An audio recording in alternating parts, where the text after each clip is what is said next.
once a pitcher can learn how to get strike one, they're on to something. And if you can't get strike one, you're gonna have problems, because when you're facing top teams and with top hitting, you don't want to fall behind those people. No. And I think what I also found out is, as a pitcher, once you get strike two, you have to be able to get strike three,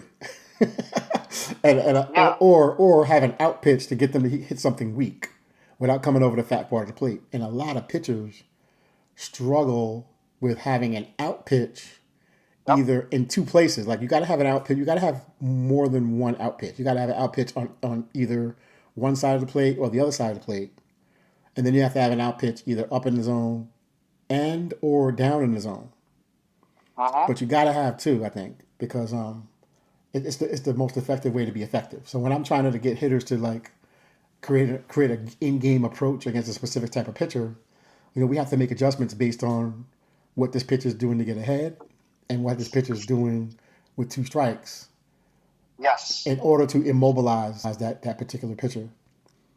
We have to be able to do that as a team. And we have to adjust quick. We have to adjust early. And then on the offensive side, it's the same thing. It's like, okay, well, hitters have to understand when to be aggressive early in the count and when to be less aggressive early in the count, based on like umpires. I could not believe how bad the umpiring was. And I'm not a complainer. I'm not the kind of person that complains. Yep. I'm really not. But it was unbelievable how bad the umpiring was. So the only time you can hunt spin. So first of all, it's a couple things. When I say yes to what, yes. So there's levels to the yes game. You said that you had more success with it at the high school level than you did at the travel ball level, and the reason why is because the high school pitching on the whole is inferior to travel ball pitching. I would definitely go along with that one. Right. So therefore, I don't know if that's the reason why they were successful. I have no way of knowing that. I'm just postulating that. Yeah. So based on that information. So what I would say is, if I'm doing yes, no, and that's the philosophy of, in terms of the approach on getting kids to be able to be faster in their ability to anticipate or respond to the pitch, it has to be yes to what. Yeah. And typically there's 3 whats: speed, spin, and spot. Or I have to say speed, spin, or space. Right. Yes. So I'm yes to a particular space. Now, but this is not for everybody. You got to figure out who this works best for. Because it may not be just straight across the board. My whole team is going to be, all sitting on spin, or my whole team sitting on spots, or my whole. Yeah. And I hate to say spots, because then kids think about one little teeny tiny little spot. They take it too literally. A quadrant. Yeah. But I like to say a space, like middle in, middle out. Yeah. I definitely think being able to get kids to be belly buttoned down or belt buckled down when they have less than 2 strikes is like I've had tremendous success with that. Tremendous. And I will say the speed part of it, obviously with change-ups in the mix and kids throwing more off-speed pitches, you're going to have kids are going to have more success sitting on a speed, obviously. So, I know we're not talking about that, but like speed is a big part of it, because I feel like when people are going up against change-up pitchers, yeah, it's like the kids are afraid to sit on a change-up, or they're afraid to hunt a change-up. And I think it's only because it's been beaten into them, like, don't swing at a change-up until you have 2 strikes. That's been beaten into most kids. And then what happens is the first time they swing at it, they have 2 strikes. I'd rather you swing at it once or twice and look bad at it in your first at bat, because I know in your second at bat you're gonna smoke one. But you're not gonna smoke that change up in the second at bat unless you have that first at bat failure, that first at bat timing of it, that first at bat, like, okay, I got it next time. You know what I mean? So I think that's, for me, that's always been important to just establish the posture as a hitter early on, and let the pitch caller know we will smoke the changeup.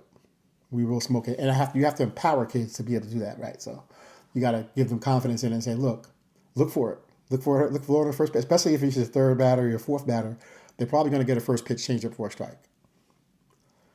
Yeah, You know, that's where you say anticipate rather than react. like look for it. Yeah, hunt that first pitch changeup. But now when we talk about spins, we hunting spins. Like we know that this kid is throwing this particular pitch. I'll give you an example. Okay, so most pitchers you can identify how their ball spins out of their hand just by when they warm up. And I'll give you an example. You may have a pitcher who throws a fastball that spins like a screwball. Yeah. And you can learn this by just hanging around Rapsodo, just hanging around the Rapsodo machine and watching a pitcher throw a fastball. Now it's gonna have a spin direction. It's gonna have there's gonna be a number on the clock for that pitch. So if her fastball is like 3 o'clock, 2 o'clock, she got some screwball on that fastball. And I have a code that I tell my hitters, and they know what the code is, and then they know when I say that, we already know where her ball's gonna do because she can't help it. No matter what pitch she throws, it's gonna have that screwball spin. And my hitters are smart. Like I've been with them long enough. Like they know, okay, here's what I'm probably gonna get in terms of like where it's gonna end up, even if she throws her best pitch or she misses it. And on that note, what I'm gonna say is, you're probably gonna have if you divide your team up like 50%, 50-50, and you say, okay, 50% of my hitters, let's say you got 12 hitters on your team. Yeah. Let's say 6 of them are the kind of hitters that were really good at like looking at sitting on a specific let's say spot, right? Let's say 50% of them are good at sitting on a specific location or a specific space. I promise you that the other 50% are going to be better at going up to the plate and looking to hit a pitch at a particular place on the field. The other 50% are gonna have more success that way. So for example, instead of having the hitters, if you know a pitcher's throwing a lot of balls on the outside part of the plate, you can have half those hitters look for something on the outside part of the plate. You can have the other half look for something that they can drive to the oppo gap. It's the same thing, except the second one, trying to hit it to the oppo gap, works better when the pitching is faster, which was that high school travel ball discrepancy or that high school travel ball disconnect that you were having. Right? It's they don't have time to hunt a pitch. They have time to hunt. They have time to anticipate a pitch that they can hit to a specific field, which takes care of that, and that's built into the intent. So it comes down to for us, like for what I think it comes down to is can I get kids to understand what it is to be intentional and how intentionality governs the entire swing. So I'll give you an example, right? I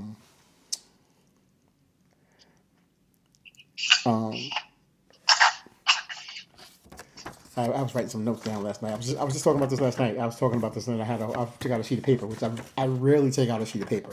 If I take out a sheet of paper and I get the number 2 pencil going, like then you know my brain is really going out there into a place where most people don't want to go.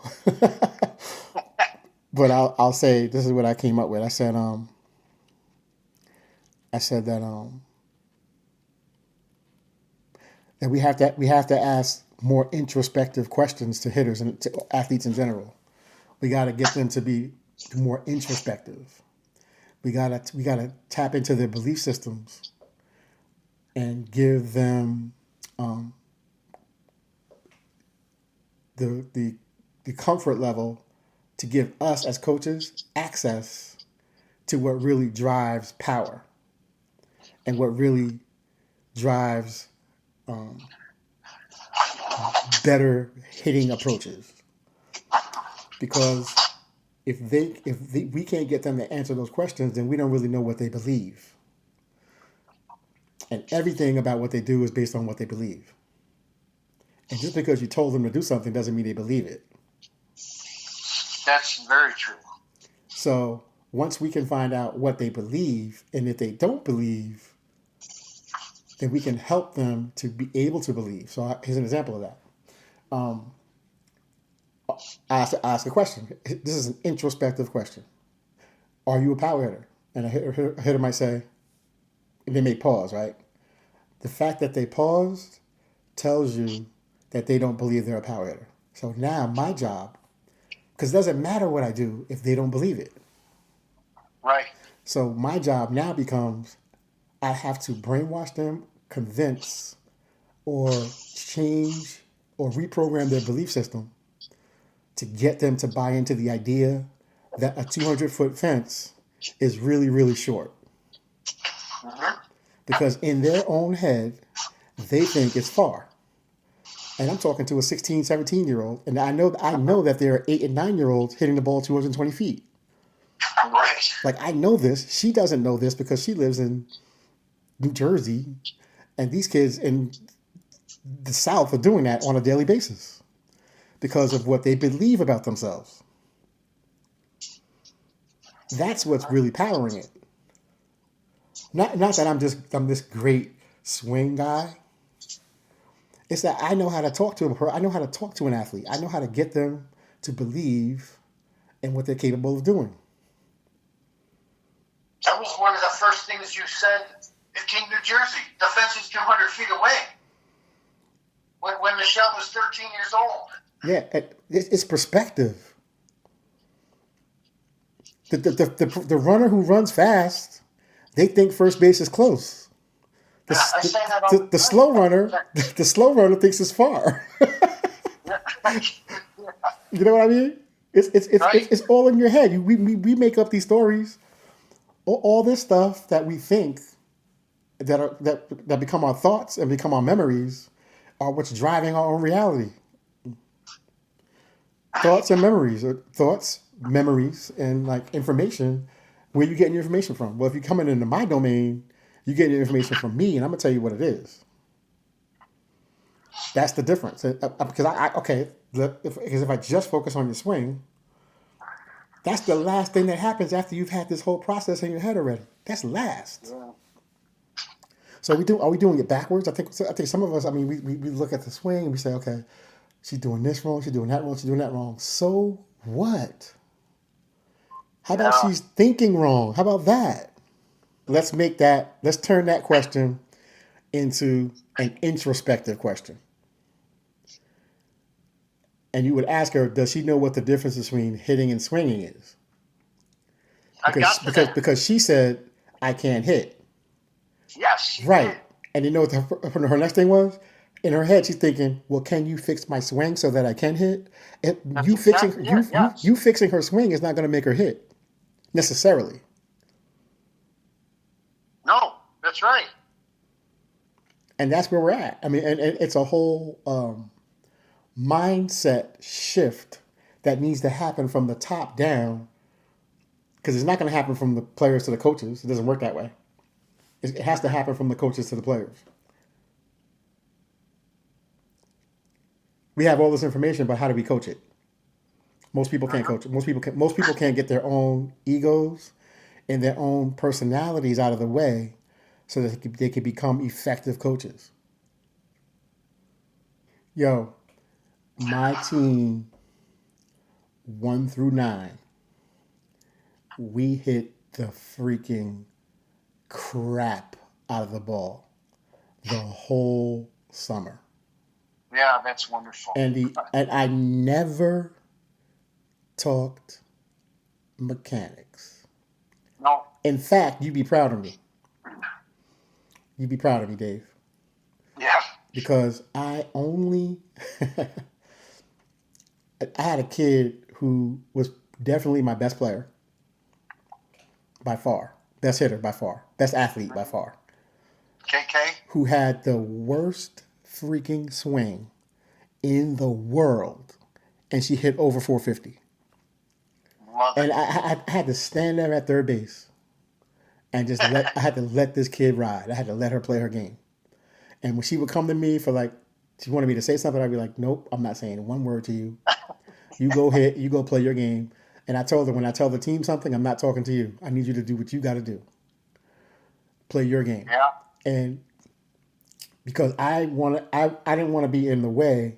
And she's so coachable. She really tries. And if I asked her to make some adjustments, she probably would. But I don't think that she would be able to. So I just let her fly because her bat to ball skills and her eyeballs are incredible. I haven't seen this in a long time. It's been a long time since I've seen somebody with that kind of level of eyeballs. I'm telling you, man, it was just like incredible. I watched this kid. I watched her hit balls 280, Dave, like off the baseball fence. You know how they have our fence and then they have like another fence with like when they take it off, like it's a baseball field. Oh yeah. Like she hit a walk-off grand slam in one game. And the ball was at her nose. I'm not kidding. The ball was at her nose. I was like, yo. Like, it was just fun. It was fun to be able to just, sometimes it's just fun. Because and I really believe this. I believe that practice is for the coach and the game is for the players. Yes. And if you, and that's been my philosophy. Like, let the game is theirs. But practice, that's mine. I'll be all over you in practice. Yes. That's mine. but the game is yours, guys. Go play. If I did my job, you'd be all right.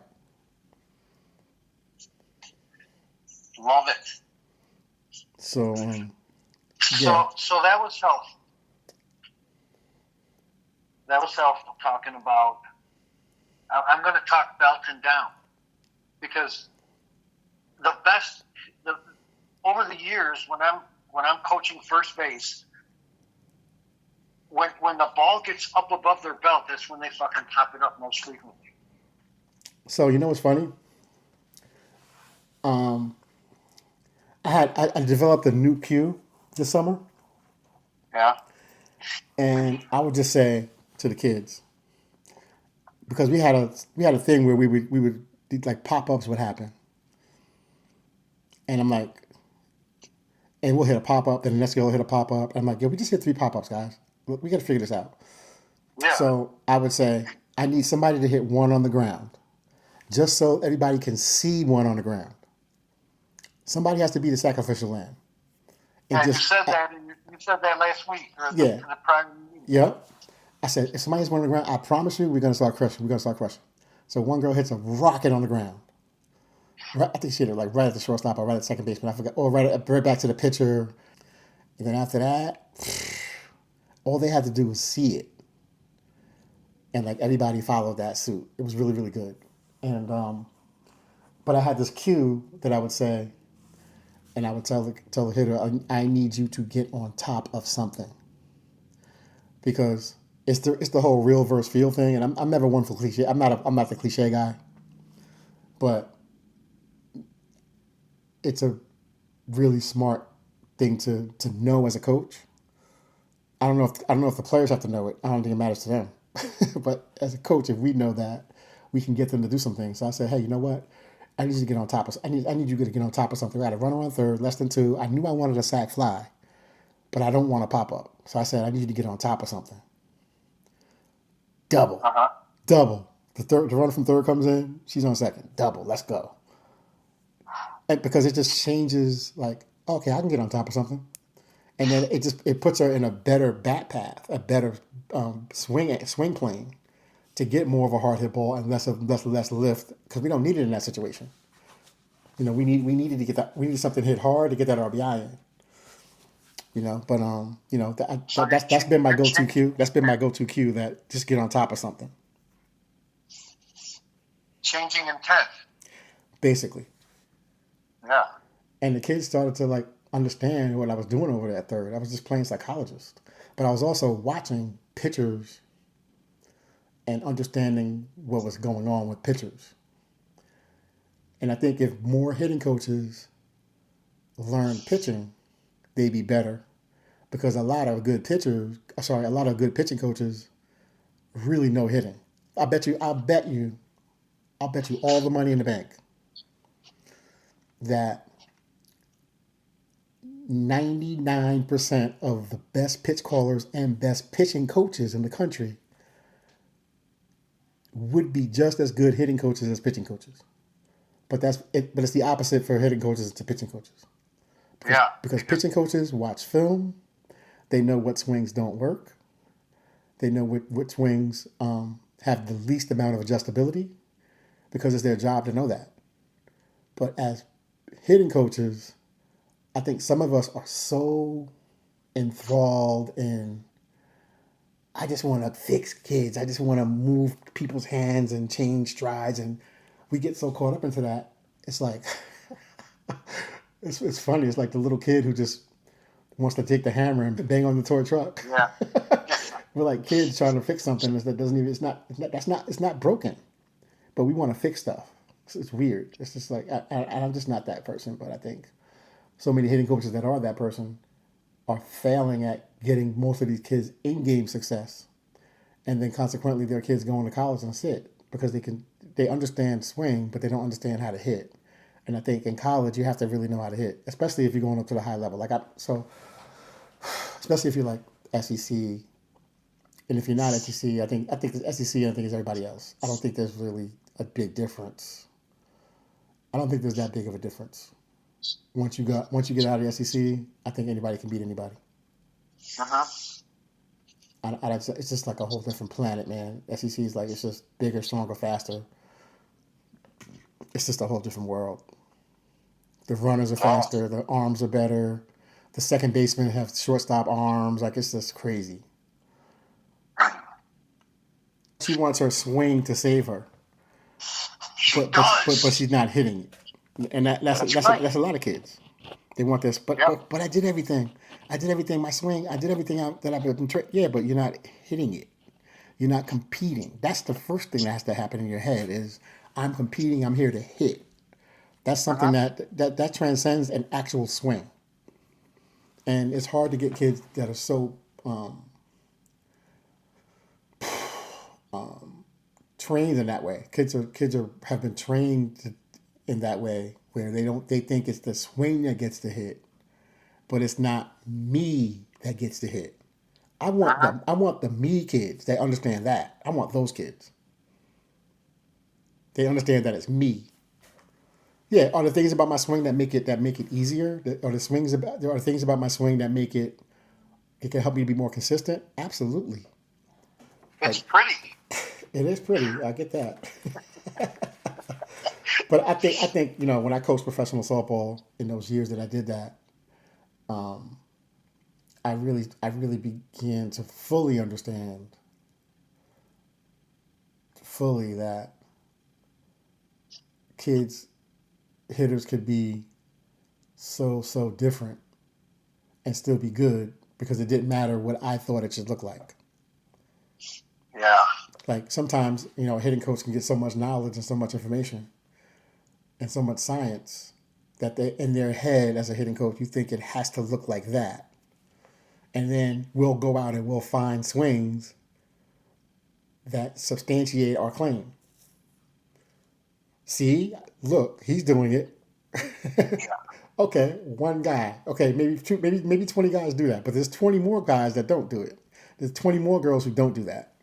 And of course we can find things that are going to like back us up. But like, that's not the point. The point is like, there's diversity in the sport. There's so many different ways to do it. That's what makes hitting so great. Is that there's so many ways to do it. And as a coach, you got to find out, hey, what is the way you want to teach it? And then how do you teach it really well? And I think we haven't really gotten there yet as an industry. I think baseball has gotten there, because baseball is not a copycat kind of sport. Baseball is more like the Wild Wild West. You got people just doing it their own way. Yeah. My mom always says, there's plenty of ways to fry chicken, and it could all taste good. Yeah, it can all taste good. Bingo. It can. So that's where we're at over here. I don't really care what anybody's teaching. It doesn't bother me as long as you ain't, as long as you got kids having some success. I don't gotta agree with it. I'm good. Like, people get all bent out of shape. You can't, like, who the hell are you? First of all, you need to go shut up and sit down somewhere. Oh yeah, I see Like, that on Facebook all the time. people can, go, if that's what you think, that's what you believe, then go do it. I don't really care. Why should I care? Yeah. And I'm not changing it because you don't agree with it. Like, who the hell are you? I've been going against the grain my whole life, Yep. and I've been right, most of the time. And when Yes. I'm not, because I'm a seeker of truth, I'll figure it out if I'm wrong. I've been wrong a lot. I've been wrong plenty of times. But there's also, like, you could be wrong, or it's like there's just a better way to do it. Yep. Yeah. You can try different things. Always try different things. Always, I think that always open minded. I think that's kind of leading into the text I sent today. I mean, these kids are coming from environments like they're zoo tigers. You bet on you. Like, I always tell my kids this. I said, look, if you show up, I know what I can do for you. But if you don't show up, there's nothing I can do. So when I select a kid, I'm betting on me, Yeah. because I know what I'm capable of in terms of the teaching process, the development process, mentally, physically, offensively, defensively, every aspect of the game. Like, I know what I can do. I got the experience. I already did it in baseball. I did it with draft picks, like legit draft picks out of high school. Yeah. And boys don't listen. So imagine if I could do that with boys. I know I could do that with girls. Boys don't even listen. I love what you said about the 5 bats. I'm going to try that. Find the sweet spot on all the bats. Oh yeah, the proprioception stuff. Yeah. This actually, I think in the video, I actually on the app. When you go into the app, the Complete Game Certified Coaches app. Yeah. Yeah. Once you go into the Certified Coaches app, there's a whole section in there that explains. Because the funny thing about bats is that it is probably the only thing that you would ever spend more than $300 on that doesn't come with an instructional manual. That's right. It's the only thing.